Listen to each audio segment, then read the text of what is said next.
തൊണ്ടവേദന മാറാൻ വീട്ടുവൈദ്യം. 1 സ്പൂൺ ഉപ്പ് ചേർത്ത് 1 ഗ്ലാസ് വെള്ളത്തിൽ 1/4 ചെറിയ സ്പൂൺ മഞ്ഞൾപ്പൊടി ചേർത്ത് ചൂടാക്കി ഇളം ചൂടോടെ കവിൾക്കൊള്ളുക. ഇഞ്ചിവേര് നന്നായി വൃത്തിയാക്കി 5-10 മിനിറ്റ് ചൂടുവെള്ളത്തിലിട്ട ശേഷം കുടിച്ചാൽ തൊണ്ടവേദന കുറയും. 3 അല്ലി വെളുത്തുള്ളി ചായയിൽ ചേർത്തോ ചവച്ചരച്ചോ കഴിക്കുക. അല്പം കറുവപ്പട്ട പൊടിച്ച് 2 വലിയ സ്പൂൺ തേനും 1 നുള്ളു കുരുമുളക് പൊടിയും 1 ഗ്ലാസ് വെള്ളത്തിൽ ചേർത്ത് കുടിക്കുക.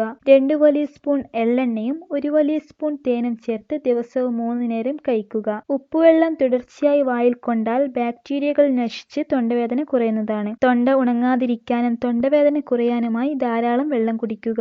വയമ്പ് അരച്ച് തൊണ്ടയിൽ പുരട്ടിയാൽ തൊണ്ടവേദനയും ഒച്ചയടപ്പും മാറുന്നതാണ്. 1 ഗ്ലാസ് വെള്ളത്തിൽ 1 സ്പൂൺ തേയില ഇട്ടു തിളപ്പിച്ച് 1 സ്പൂൺ ഉപ്പും ചേർത്ത് കവിൾക്കൊള്ളുക. 1 ഗ്ലാസ് തേയില വെള്ളത്തിൽ അരമുറി നാരങ്ങ പിഴിഞ്ഞൊഴിച്ച് ചെറു ചൂടോടെ തൊണ്ടയിൽ അല്പനേരം കൊള്ളിച്ചു നിർത്തുക. ദിവസം 4 തവണയെങ്കിലും ഇങ്ങനെ ചെയ്യണം. ഇരട്ടി മധുരം, ജാതിക്ക ഇവ തുല്യ അളവിലെടുത്ത് ഇതിൽ തേൻ ചേർത്ത് ചാലിച്ച് കഴിക്കുക. കൂടുതൽ ആരോഗ്യപരമായ അറിവുകൾ നിങ്ങൾക്ക് ലഭിക്കാൻ എൻ്റെ യൂട്യൂബ് ചാനൽ സബ്സ്ക്രൈബ് ചെയ്യൂ. എന്നും ഞാൻ നിങ്ങളുടെ അറിവിലേക്കായി പുതിയ അറിവുകൾ അതിലൂടെ നൽകാം.